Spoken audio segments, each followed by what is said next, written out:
اللهم صل على سيدنا ومولانا محمد.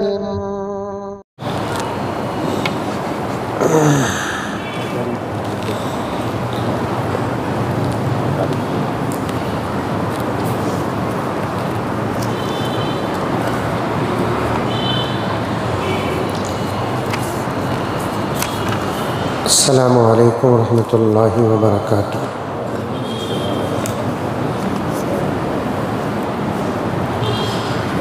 الحمد للہ رب العالمین والصلاة والسلام علی سید الانبیاء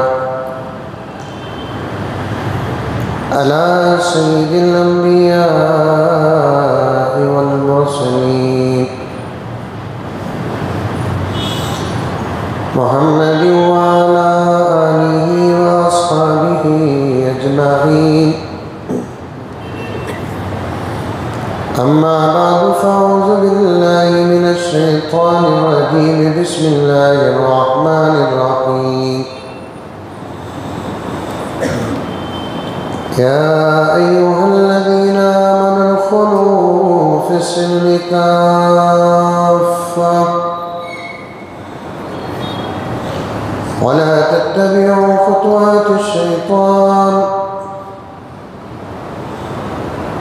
إنه لكم عدو مبين. وقال تعالى في مقام آخر لا إكراه في الدين. صدق اللہ مولانا العظیم.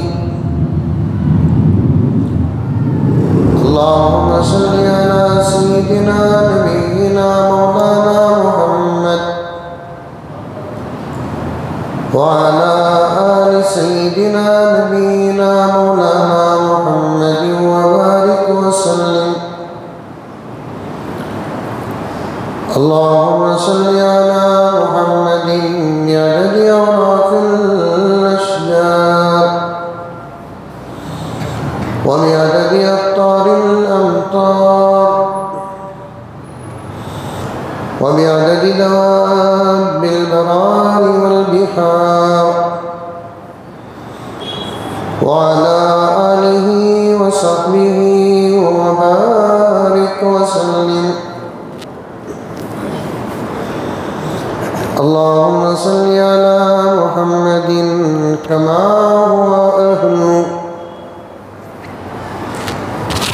هو أهله ومستحقه.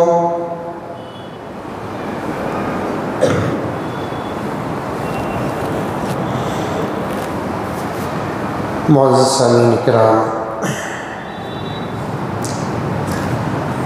پوری محبت کے ساتھ، شوق کے ساتھ، پیار کے ساتھ، محبت کے ساتھ، الفت کے ساتھ، ادب کے ساتھ، احترام کے ساتھ، اخلاص کے ساتھ، دل کی گہرائی سے ایک مرتبہ درود شریف پڑھیں.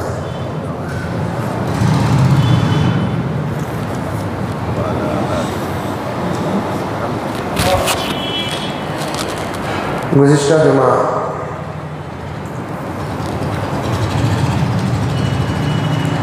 عمرے سے متعلق اور حرمین شریفین کے تقدس کو، احترام کو اور وہاں کے خصوصیات کو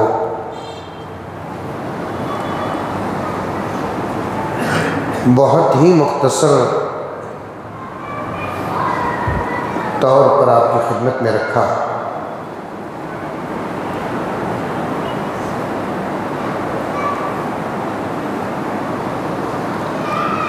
اور بھی بہت ساری باتیں ہیں.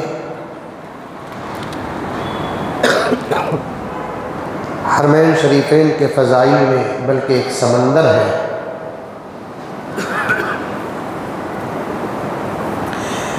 جسے اس وقت بیان کرنے کا موقع بھی نہیں ہے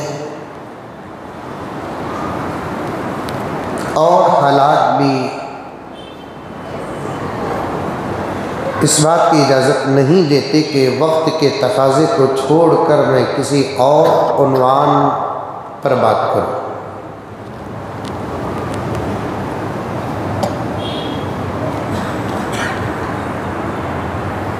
سب سے بہترین گفتگو اور عنوان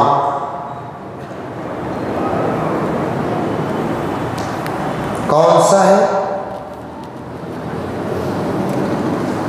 علماء فرماتے ہیں کہ سب سے بہترین گفتگو اور سب سے بہترین عنوان اور مضمون وہ ہے جو ضرورت کے مطابق ہے،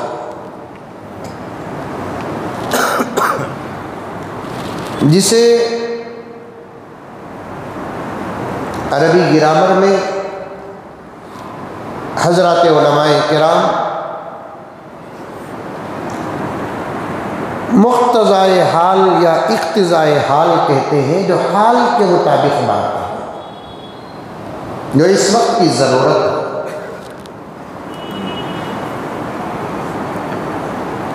میں بارہا مثال دیتا ہوں۔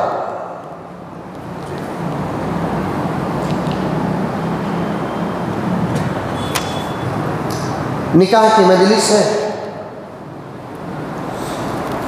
نوشا دلہا سامنے بیٹھے ہوئے ہیں، زبردست خوشی کا ماحول ہے،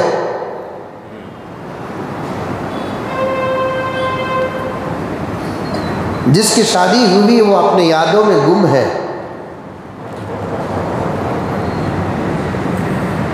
جس کی شادی ہونے والی ہے وہ اپنے تصور میں ہوتا زن ہے،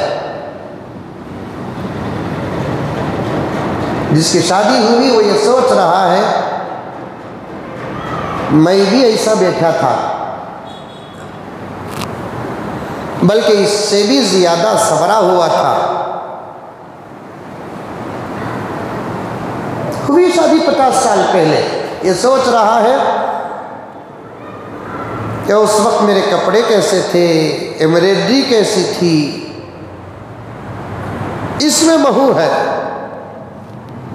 اور جس کی شادی ہونے والی ہے وہ شادی کی مجلس میں یہ سوچ رہا ہے کہ جب میرا وقت آئے گا تو میں کیسا رہوں گا، میری کیفیت کیسی ہوگی، مجھے کیسے کپڑے کا انتخاب کرنا ہے۔ اب جو نوشا پہنا ہے گرچہ کہ بہت اچھے کپڑے ہیں، لیکن اسی کپڑوں کو میں پہنوں، اس جیسے کپڑے کو میں پہنوں تو پھر نوشا پوری زندگی کہتا رہے گا میری نقل کیا، میری نقل کیا، تو پھر مجھے کیسے کپڑے سینا ہے۔ سب اپنے اپنے خیال میں گم ہیں، اور مولانا اور قاضی صاحب آئے، نوشا کے سامنے بیٹھے، مجلس کی طرف سے گزارش آئی کہ کچھ 10-15 منٹ بات ہو جائے۔ اب ایسے وقت میں مولانا الحمدللہ حمد و صلات کے بعد قرآن کی آیت پڑھتے ہیں، کل نفس ذائقۃ الموت اینما تکونوا یدرککم الموت۔ اب بتائیے سب کے تصورات کا، سب کے خیالات کا، سب کی خوشیوں کا، سب کی مسرتوں کا کیا حال ہوگا؟ قرآن کی آیت صحیح ہے، مضمون ضروری ہے، اس منزل سے بھی گزرنا واقعی ہے، پھر بھی مجلس اور موقع کے مطابق کی گفتگو نہیں ہے۔ اس کے برخلاف کسی کا انتقال ہوا، کسی دن ان کے ایصال ثواب کا اہتمام کیا گیا، قرآن خوانی ہوئی، علماء آئے، حفاظ آئے، قرآن پڑھنے والے آئے اور قرآن کی تلاوت ہوئی، ذکر، آیت کریمہ پڑھا گیا، درود پاک پڑھا گیا، سب کچھ ہوا۔ اب جب دعا کا وقت آیا تو مولانا سے کہا گیا کہ کچھ دیر بات ہو جائے۔ اب مولانا تمام کے بیچ میں بیٹھ کر، سب کے چہروں میں غم ہے، کوئی باپ ہے تو اپنے باپ کو یاد کر کے رو رہا ہے، کوئی دادا ہے تو اپنے دادا کو یاد کر کے رو رہا ہے، پردے میں یا گھر کے کسی کونے میں بیوی اپنے شوہر کے پیار اور محبت کو یاد کر کے رو رہی ہے۔ ایسے وقت میں مولانا تقریر میں بیٹھے، فَانْكِحُوا مَا طَابَ لَكُم مِّنَ النِّسَاءِ مَثْنَىٰ وَثُلَاثَ وَرُبَاعَ، قرآن کی آیت ہے، عنوان صحیح ہے، اچھا ہے، لیکن موضوع کے مطابق نہیں ہے۔ سب سے بہترین بات اور سب سے بہترین عنوان، سب سے بہترین مضمون کون سا ہے؟ چاہے وہ تقریر کا ہو، چاہے مجلس کا ہو، چاہے محفل کا ہو، چاہے مسجد کا ہو، چاہے مدرسے کا ہو، چاہے اپنے گھروں کی چھوٹی سی نشست کا ہو، تو گفتگو بہترین کون سی ہوتی ہے؟ جو موضوع اور موقع کے مطابق ہو۔ آئی بات سمجھ میں؟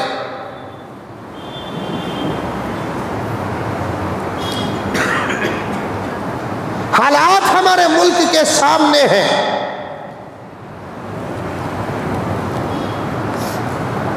ضروری ہے کہ حالات کو سامنے رکھ کر دین سمجھایا جائے، مقصد دنیا بتانا نہیں۔ ہر عالم کا مقصد ہوتا ہے کہ امت کے سامنے دین آ جائے۔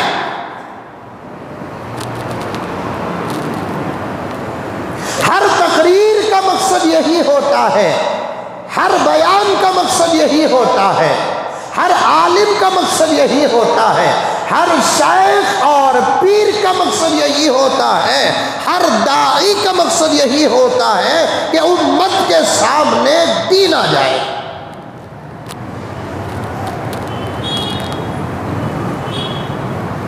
دین کو سمجھانے کے کئی طریقے ہیں، سنتے جاؤ، غور سے سنو، ذہنوں میں بات بٹھاؤ، بات سمجھ میں نہ آئے تو پھر پوچھو، سمجھ کر اسٹارٹ کرو، موقع آنے پر آپ جس زبان کو جانتے ہیں اس زبان سے دین کا پیغام دوسروں تک پہنچاؤ۔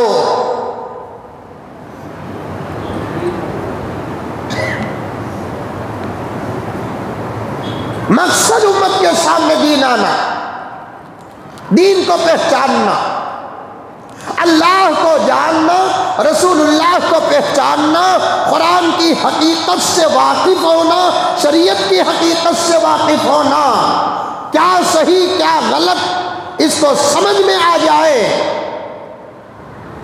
یہی مقصد ہوتا ہے امت کے سامنے بیان کرنے کا کہ دین سمجھ میں آ جائے۔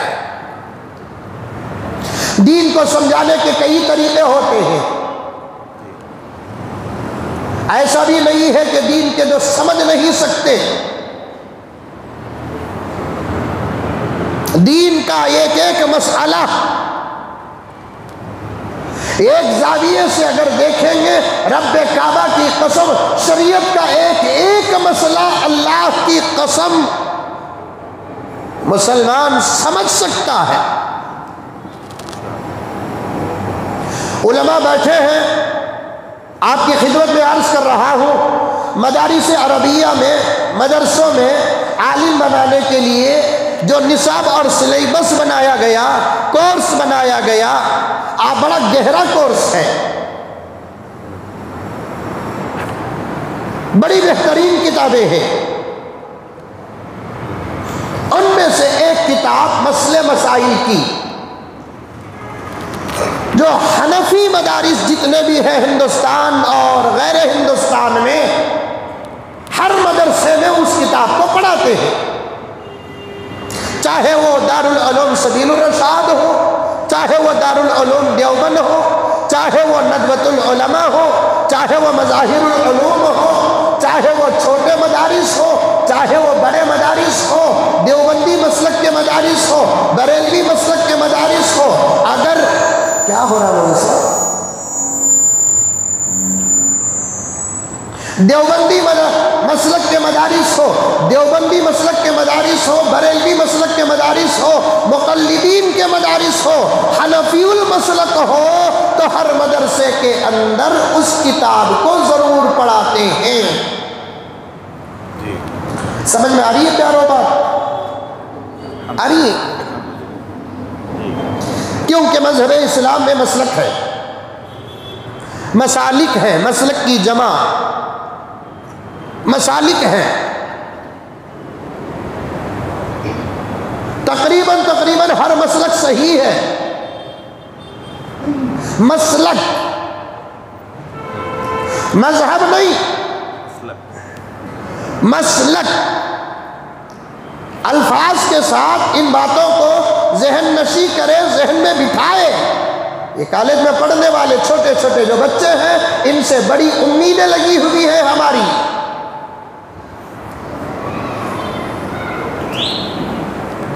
مذہب الگ ہے، مسلک الگ ہے۔ مذہب میں خدا بھی بدل جاتا ہے، مذہب میں نبی بھی بدل جاتا ہے، مذہب میں عقائد بدل جاتے ہیں، مذہب میں مسائل بدل جاتے ہیں، لیکن مسلک میں نہیں۔ دیوبندی، بریلوی، حنفی، شافعی، مالکی، حنبلی، مقلدین، غیر مقلدین، سب کے سب یہ الگ الگ مذہب والے نہیں، مسلک والے، مذہب ایک۔ دیوبندیوں کا اللہ بھی وہی، بریلویوں کا اللہ بھی وہی، مقلدین کا اللہ بھی وہی، غیر مقلدین کا اللہ بھی وہی، جماعت اسلامی اس راستے پر چلنے والوں کا اللہ بھی وہی، سب کا اللہ وہی۔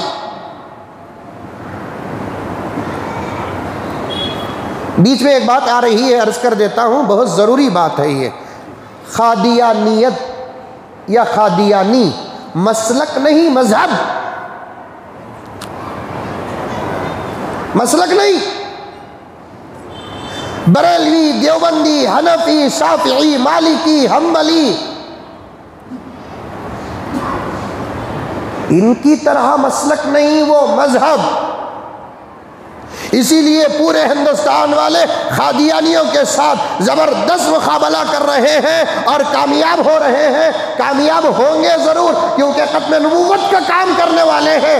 یہ ہندوستان ہے، جمہوری ملک ہے، جو چاہے جس راستے پر چل سکتا ہے، جس مذہب پر چاہے عمل کر سکتا ہے، جس مسلک پر چاہے وہ عمل کر سکتا ہے۔ مذہب کو مان کر بھی جانا چاہے تو چلو، مذہب کو چھوڑ کر جانا چاہے تو چلو، مسلک کا دامن تھام کر چلنا چاہے تو چلو، مسلک کو چھوڑ کر چلنا چاہے تو چلو، کیونکہ ساری دنیا کے اندر پہلا وہ ملک ہے ہمارا ہندوستان جو جمہوریت کا امام اور بادشاہ کہا جاتا ہے۔ اس میں ہزاروں قسم کے مذاہب ہیں اور ہزاروں قسم کے مسالک ہیں، سب کو اپنے اپنے مذہب اور مسلک پر رہنے کا اختیار ہے۔ پھر قادیانیوں سے مقابلہ کس بات کا؟ مسلمان کیوں قادیانی سے لڑتے ہیں؟ وہ محلے میں آتے ہیں تو محلے سے نکالنے کی مسلمان کوشش کیوں کرتے ہیں؟ ان کی مسجد کو جاتے نہیں اور ان کو اپنی مسجد میں آنے دیتے نہیں، کیوں؟ اس کا جواب سنو پیارو، اس کا جواب یہ ہے کہ قادیانی ایک الگ مذہب ہے، وہ اپنے مذہب کا ایک نام رکھ کر چلے۔ قادیانی ایک الگ مذہب ہے، وہ اپنے مذہب کا ایک الگ نام رکھ کر جینا چاہے جی کر مرے، لیکن اسلام کا لیبل لگا کر اپنے مذہب کو لے کر نہ چلے۔ یہی ختم نبوت کے ذمہ داران کہتے ہیں کہ تمہارا مذہب الگ نہیں، ہمیں اللہ کو مانتے ہیں، اللہ کو تو سب بھی مانتا ہے، نبی کو مانتے ہیں، نبی کو تو سب مانتے ہیں، لیکن نبی کو ماننے کی پہلی شرط کیا ہے کہ اللہ کے نبی اللہ کے نبیوں میں آخری نبی ہیں، ان کے بعد کسی بھی قسم کا کوئی نبی دنیا میں آیا نہیں، آئے گا نہیں۔ اور اس بات کو قادیانی مانتے نہیں۔ جب اس بات کو مانتے نہیں تو وہ اسلام سے باہر، اب ان پر اسلام کا لیبل لگتا نہیں۔ موبائل آپ بھی بناؤ صاحب، آپ بھی بناؤ موبائل، آپ بھی بناؤ موبائل، آپ ایک کمپنی موبائل کی بناؤ، بہترین سے بہترین سافٹ ویئر اندر رکھو، کیا کرتے کرو، لیکن جب آپ اپنی کمپنی میں اپنا ایک موبائل بناتے ہیں، بازار میں لے کر آتے ہیں، تو آپ اپنی کمپنی کا نام لے کر بازار میں لے کر آؤ۔ آپ موبائل اپنی کمپنی میں بناتے ہیں اور انٹرنیشنل کمپنی سیمسنگ کا نام لگاتے ہیں، بتاؤ دنیا کی اصول اس بات کو تسلیم کرتی ہے؟ خود سیمسنگ کمپنی کیا کہتا؟ میں یہ نہیں کہتا کہ تم موبائل نہ بناؤ، میں یہ نہیں کہتا کہ تم موبائل بازار میں لے کر نہ آؤ، میں یہ نہیں کہتا کہ تم موبائل بازار میں فروخت نہ کرو، میں یہ نہیں کہتا کہ تم موبائل کا کاروبار نہ کرو، کرو تو موبائل کا کاروبار کرو، موبائل بناؤ، بازار میں لے کر آؤ، ہو سکے تو ہمارے سے اچھا موبائل بناؤ، اگر نہیں تو تم اپنا سافٹ ویئر داخل کر کے جیسا چاہے موبائل بناؤ، لیکن اس کا ایک الگ نام دو، ہمارا نام استعمال نہ کرو۔ یہی قادیانی کمینوں کتوں کو کہا جاتا ہے، رذیلوں کو کہا جاتا ہے، ختم نبوت کا انکار کرنے والے ناصروں کو کہا جاتا ہے۔ تم غلام احمد قادیانی کو نبی بناؤ، اس کے بیٹے کو نبی بناؤ، اس کے بیٹے کو نبی بناؤ، تم اپنا نبی ماننے کے لیے کسی کتے کو تم اپنا نبی مان لو، ہمیں کیا فرق پڑتا ہے؟ کسی سفر کو تم اپنا نبی مان لو، ہمیں کیا فرق پڑتا ہے؟ کسی ذلیل سے ذلیل جانور کو تم اپنا نبی مان لو، ہمیں کیا فرق پڑتا ہے؟ لیکن ہمارا کہنا یہی ہے کہ تم اپنے مذہب پر ہمارے مذہب کا لیبل نہ لگاؤ، تم کوئی اور نام لگا لو، ہمارا مذہب اسلام کا نام نہ لگاؤ، کیونکہ اسلام کس کو کہتے ہیں؟ اللہ کو ماننے کو اسلام کہتے ہیں۔ اسلام کس کو کہتے ہیں؟ اللہ کو ایک ماننے کو اسلام کہتے ہیں۔ اسلام کس کو کہتے ہیں؟ اللہ کے ساتھ کسی کو شریک نہ کرنے کو اسلام کہتے ہیں۔ اسلام کسے کہتے ہیں؟ اللہ کے تمام نبیوں کو ماننے کو اسلام کہتے ہیں، ایمان کہتے ہیں۔ اسلام کسے کہتے ہیں؟ محمد الرسول اللہ صلی اللہ علیہ وسلم کے آخری نبی ہونے کی اقرار کرنے کو اسلام کہتے ہیں۔ قرآن کو اللہ کی کتاب اور اللہ کا کلام ماننے کو اسلام کہتے ہیں۔ یہ اصول جس کے پاس رہیں گے وہی مسلمان ہے۔ اس میں سے ایک اصول بھی کسی مسلمان کے عقیدے سے ہٹ جاتا ہے، وہ مسلمان نہیں رہتا۔ سمجھ میں آئی بات؟ کسے کسے آئی ہاتھ اٹھاؤ؟ ماشاءاللہ ماشاءاللہ ماشاءاللہ۔ مجھے تسلی اس وقت ہوتی ہے جب محبوب ہاتھ اٹھاتے ہیں۔ ذرہ ساؤنڈ بڑھاؤ موزن صاحب۔ طبیعت ناساز ہے، سردی ہے، عاملی فیر کی طبیعت ناساز ہے۔ سمجھ میں آئی بات؟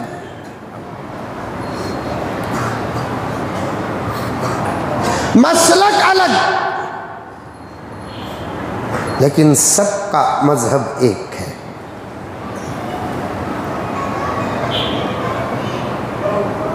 مذہب بھی الگ ہو سکتے ہیں، اندر داخل ہو کر کام نہیں کرنا۔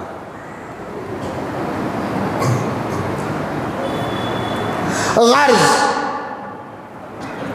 کئی جماعت سے جو سلسلہ چلتا آ رہا ہے اسی کو پیش کرنے کا یہ مقدمہ ہے۔ سمجھو اس بات کو، ذہنوں میں اتارو۔ بیان کرنے کا مقصد امت کو دین سمجھ میں آ جائے۔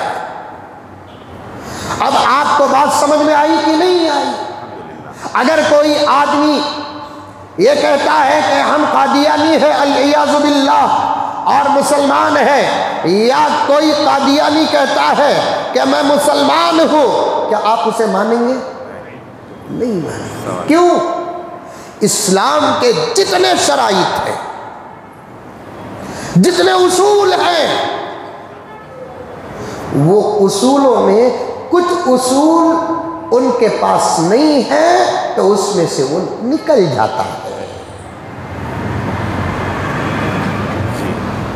دین سمجھو، سمجھنے کا بہت ہی ضروری وقت ہے اب۔ اور دین سمجھ میں کب آتا ہے؟ دین بیان کرنے والے کی بات کو غور سے سنیں، سمجھنے کی نیت سے سنیں، اور دین سمجھانے والوں کی ذمہ داری بھی ہوتی ہے کہ دین کا کوئی موضوع ہے تو اس کو سمجھانے کے لیے قوم کے حد تک اتر کر دین کو سمجھائے۔ یہ بڑے ادب کے ساتھ میں بہت دور دور تک اس بات کو پہنچانا چاہتا ہوں۔ آپ کی ذمہ داری ہے کہ آپ دین کو، دین کے باتوں کو غور سے سنیں اور سمجھنے کی پوری کوشش کریں۔ اور دین سمجھانے والوں کی بھی ایک ذمہ داری ہے، دین سمجھانے والوں کی بھی ایک ذمہ داری ہے کہ وہ دین کو جب سمجھانا چاہتے ہیں اپنے علم، اپنی صلاحیت، اپنا ملکہ، اپنا مقام اور اپنے مرتبے کو سامنے رکھ کر دین نہ سمجھائیں بلکہ قوم کی حد تک اتر کر دین سمجھائیں، کیونکہ خود بیان کر دینا یہ کمال نہیں، بیان کو سمجھانا یہ کمال ہے۔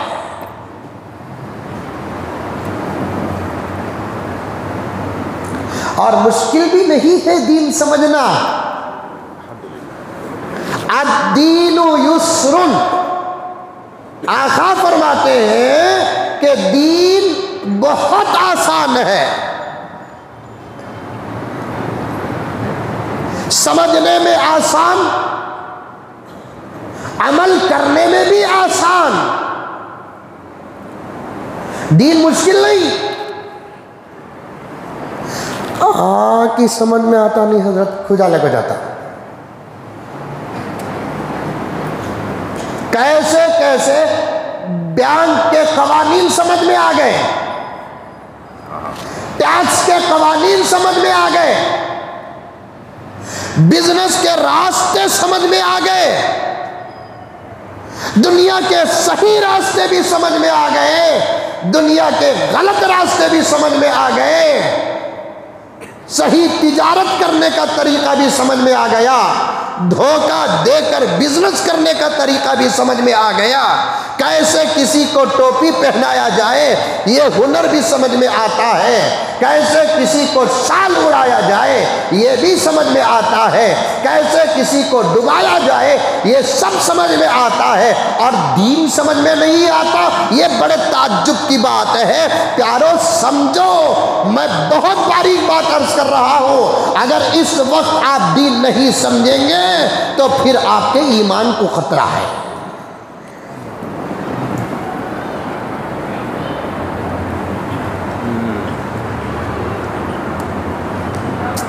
اس وقت اگر آپ دین نہیں سمجھیں گے تو آپ کے ایمان کو خطرہ ہے۔ کوئی دین کا مسئلہ ایسا نہیں جو سمجھ سے باہر ہو، افہام سے باہر ہو، تفہیم سے باہر ہو۔ یہی میں بتانا چاہتا ہوں کہ مدارس عربیہ میں حنفی مسلک کے جو مدرسے ہیں، چاہے وہ حنفی مسلک میں دیوبندی ہو کہ بریلوی ہو، کیونکہ دیوبندی بھی حنفی ہیں، بریلوی بھی حنفی ہیں، چند مسائل میں اختلاف ہے،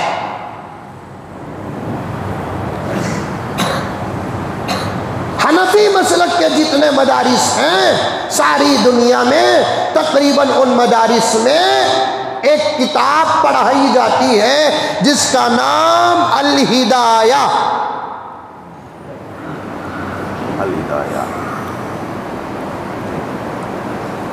تقریباً 90% دین کے احکامات اس کتاب کے اندر موجود ہیں۔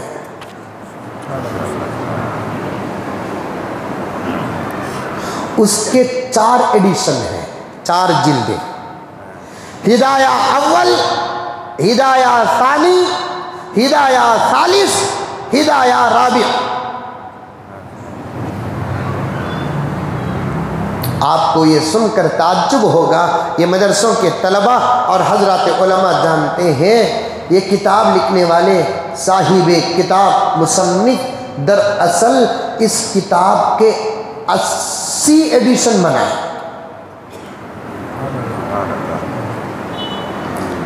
لکھتے گئے لکھتے گئے لکھتے گئے لکھتے گئے لکھتے گئے لکھتے گئے لکھتے گئے لکھتے گئے لکھتے گئے 80 ایڈیشن بن گئے۔ حضرت کے دوستان، ساتھیاں، علماء، طلبہ سب مل کر حضرت سے کہا کہ حضرت آپ نے احکامات اور شریعت کی اتنی زبردست کتاب لکھی ہے اور اس کے آپ نے 80 جلدیں بنائی ہیں، یہ اتنی بڑی ہو گئی ہے حضرت، اسے مکمل پڑھانا بھی مشکل ہے، اسے مکمل پڑھنا بھی مشکل ہے۔ 80 ایڈیشن، 80 جلدیں کب پڑھائیں گے؟ کتنے سال درکار ہیں؟ اور پڑھنے کے لیے وقت طلبہ کے پاس کہاں ہے؟ یہ کب کی بات ہے؟ 700-800 سال پہلے کی بات ہے۔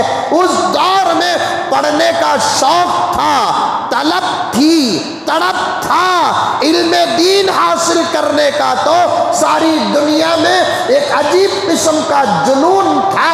میری باتوں پر بھروسہ کرو اور یقین کرو، یہ بات مسلم ہے کہ اس دور میں ساری دنیا میں علم حاصل کرنے کے لیے جو قوم سفر کرتی تھی، جو قوم علم حاصل کرنے کی تڑپ رکھتی تھی، جو قوم علم حاصل کرنے کی طلب رکھتی تھی، رب کعبہ کی قسم ساری دنیا میں ایک ہی قوم اور اس کے فرزندان تھے جو علم حاصل کرنے کے پیچھے پڑے ہوئے تھے۔ اس قوم کا نام ہے اسلام، مسلمان۔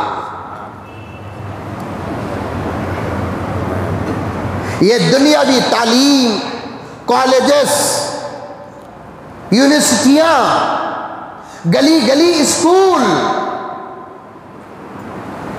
یہ زور تو صرف 150-200 سال کا ہے، 150-200 سال کا زور ہے یہ، ورنہ 200-250 سال پہلے سے لے کر میرے آقا صلی اللہ علیہ وسلم کے زمانے تک، میرے آقا صلی اللہ علیہ وسلم کے زمانے سے لے کر 1450 سال کا عرصہ گزر گیا، ٹھیک حساب کے بغیر، باریک حساب کے بغیر موٹا موٹا حساب پیش کرتا ہوں، 1450 سال میں اگر آپ 300 سال نکال دیں گے، 1050 سال کا لمبا عرصہ علم کے پیچھے ساری دنیا میں کوئی قوم پڑی تھی تو وہ مسلمان تھی۔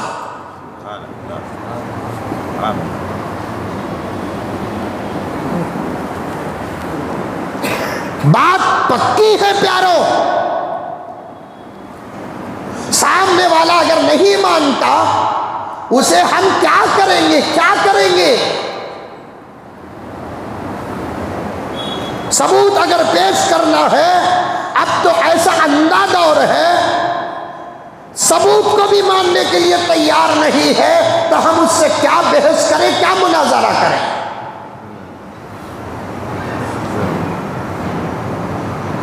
پروف کو ماننے کے لیے تیار نہیں ہے، کیا بحث کرے، کیا مناظرہ کرے؟ ایک جنرل اور بدیہی بات کو سامنے والا ماننے کے لیے تیار نہیں ہے، ہم اس سے کیا بحث کریں؟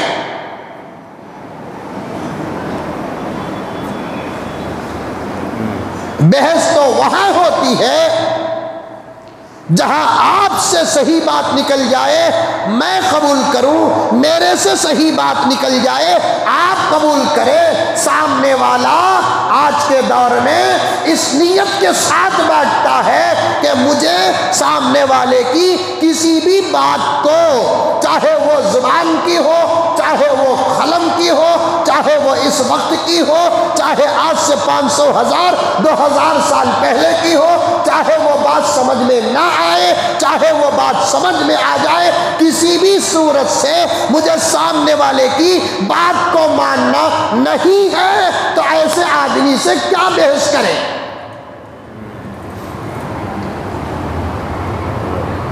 قربان جاؤ اللہ کے کلام پر، قربان جاؤ قرآن پاک پر۔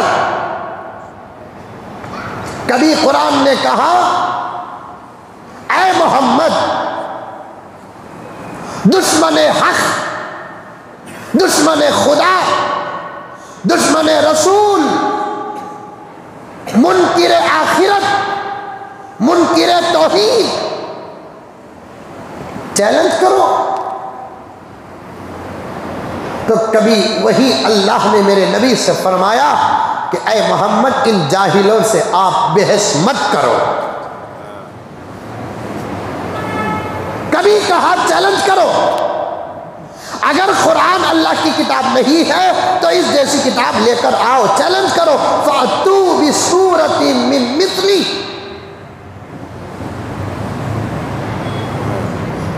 کبھی قرآن نے کہا کہ پیغمبر چیلنج کرو، تم جس کی عبادت کرتے ہو میں اس کو پکاروں گا، اور تم جس کی عبادت کرتے ہو تم اس کو پکارو۔ جواب کس سے آتا ہے؟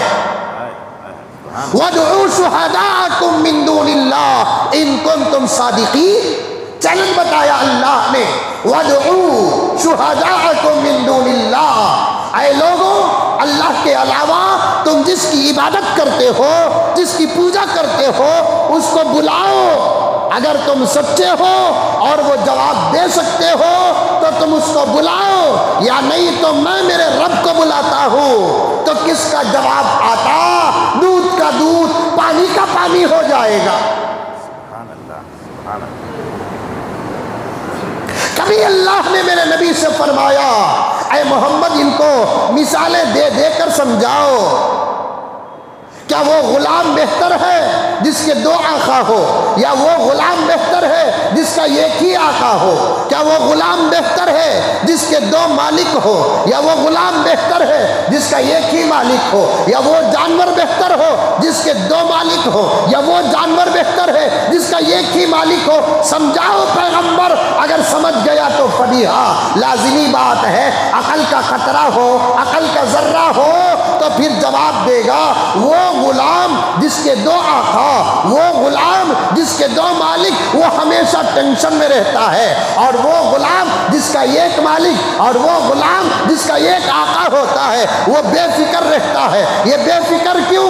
اس لیے کہ ایک آقا کا قانون چلتا ہے، یہ ہمیشہ فکر میں کیوں رہتا ہے، پریشان کیوں رہتا ہے، دلدل میں کیوں رہتا ہے، کبھی ادھر کبھی ادھر، دونوں کے لڑائی میں مکسی کے مسالے کی طرح اور سل بتے کی مسالے کی طرح یہ کیوں پیستا ہے؟ اس کا ایک قانون، اس کا ایک قانون۔ پیغمبر مثال دے کر میرے بندوں کو تم اپنی امت کو سمجھاؤ، جس کے کئی خدا ہیں وہ بندے اچھے ہیں، یا جس کا ایک خدا ہے وہ بندہ اچھا ہے۔ ہمارے اوپر صرف ایک خدا کا قانون ہے، ہمارے اوپر ایک اللہ کا قانون ہے، 2 اللہ کے قانون نہیں، 2 خدا کے قانون نہیں، زائد خدا کے قانون نہیں، زائد اللہ کے قانون نہیں۔ یہ خدا اگر 2 خدا ہو جائے کیا ہوگا؟ لو کان فیہما آلہۃ الا اللہ لفسدتا۔ کتنی اچھی بات ہے، اس کائنات میں اگر 2 خدا ہوتے تو پھر کیا ہوتا؟ فساد برپا ہو جاتا۔ ایک خدا کہتا نماز پڑھو، اور ایک خدا کہتا ہے ارے پوری زندگی پڑھا بیٹھ جاؤ۔ ایک خدا کہتا ادھر سے سورج نکلے، ایک خدا کہتا ادھر سے سورج نکلے، ایک خدا کہتا رات اب ہو، ایک خدا کہتا دن اب ہو، لڑائی خداؤں میں ہو جائے تو دنیا فنا ہو جائے گی۔ یہ کائنات کا نظام بر وقت جو چل رہا ہے، بر موقع جو چل رہا ہے، برابر جو چل رہا ہے، یہ کائنات کا نظام اور انتظام اس بات کا ثبوت ہے، اس پوری کائنات کا یہ خدا ہے۔ لو کان فیہما آلہۃ الا اللہ لفسدتا، کیسے دو خدا ہو سکتے ہیں؟ ارے تمہاری دو ماں نہیں ہو سکتی، تمہارے دو باپ نہیں ہو سکتے، حقیقت میں مجاز میں ہو سکتے ہیں لیکن حقیقت میں تمہارے دو باپ ہو نہیں سکتے، تمہاری دو ماں نہیں ہو سکتی، تو پھر تمہارے دو خدا کیسے ہوں گے؟ انڈرسٹینڈ؟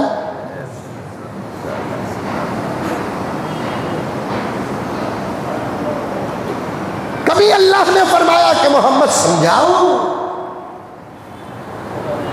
کبھی اللہ نے فرمایا کہ محمد یہ سمجھنے والے نہیں ہیں، یہ بحث کرنے کے لیے تمہارے پاس آئے تو تم صرف سلام کر کے خاموش ہو جاؤ۔ وَإِذَا خَاطَبَهُمُ الْجَاهِلُونَ قَالُوا سَلَامًا، کہ سامنے والا ماننے کے لیے جب تیار نہیں ہوتا تو کیا خاک بحث؟ سامنے والا ماننے کے لیے تیار نہیں ہوتا تو کیا خاک مناظرہ؟ بات سمجھتا ہے تو بات کرو، بات نہ سمجھے تو بات نہ کرو۔ میرے ہر جملے کے اشارے تک تم پہنچ رہے ہوں گے، پہنچ رہے نہیں پہنچ رہے؟ میں کیا بول رہا ہوں اور آپ کو کہاں پہنچانا چاہتا ہوں؟ نہیں، آپ بھی وہی انہی لوگوں میں سے ہیں کیا سلام کرنے کے؟ نہیں نا، سمجھنے والوں میں سے ہے نہیں، کیونکہ جب بات صاف ہوتی ہے نا، سامنے والے کے پاس جواب جب نہیں ہوتا تو آج کے دور میں ایک لیبل لگ جاتا ہے کہ فلاں مسجد کا مولوی بھڑکاؤ بھاشن دیتا ہے۔